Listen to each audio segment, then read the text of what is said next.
जादुई पेंसिल की हैरत अंगेज कहानी सी। नन्ही बच्ची स्टडी टेबल पर बैठी उदास अंदाज में खराब बल्ली की ड्राइंग को देखती है, आहिस्ता से सर हिलाती है, हाथ में पेंसिल पकड़कर दोबारा कोशिश करती है।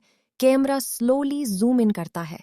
कमरे में सॉफ्ट कार्टून लाइटिंग और हल्की हरकत करती रंगीन पेंसिल्स, चमकती हुई जादुई पेंसिल हुआ में स्पार्कल इफेक्ट्स के साथ अचानक जाहिर होती है। सुनहरी सितारे इर्द गिर्द घूमते हैं। बच्ची हैरत से आंखें बड़ी करती है और ऊपर देखती है। कैम बच्ची खुशी से जादुई पेंसिल की तरफ झुकती है और बात करती है। पेंसिल हुआ में जेंटली मूव करती हुई स्माइलिंग एक्सप्रेशन देती है।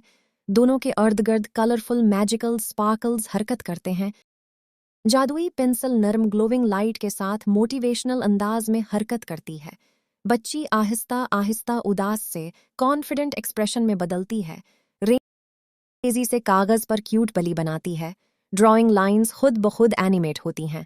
रंग भरने का मैजिकल इफेक्ट जाहिर होता है। कैमरा टॉप व्यू से ड्राइंग प्रोसेस दिखाता है। एनर्जेटिक खुशी से खड़ी होकर उछलती है और अपनी कैट ड्राइंग हुआ में दिखाती है। इसके इर्द गिर्द स्पार्कलिंग स्टार्स एक्सप्लोड होते हैं। कैमरा फास्ट जूम आउट करता है। क्यूट फ्लफी कार्टून बिल्ली कागज से बाहर निकलती है, टेल हिलाती है और मियाओ करते हुए बच्ची के गर्द घूमती है। बच्ची हंसती है और क्लैप करती है। स्टोरी का moral, believe in yourself kid. अगर आपको वीडियो पसंद है तो लाइक शेयर एंड सब्सक्राइब करना मत भूलिएगा। अल्लाह हाफिज।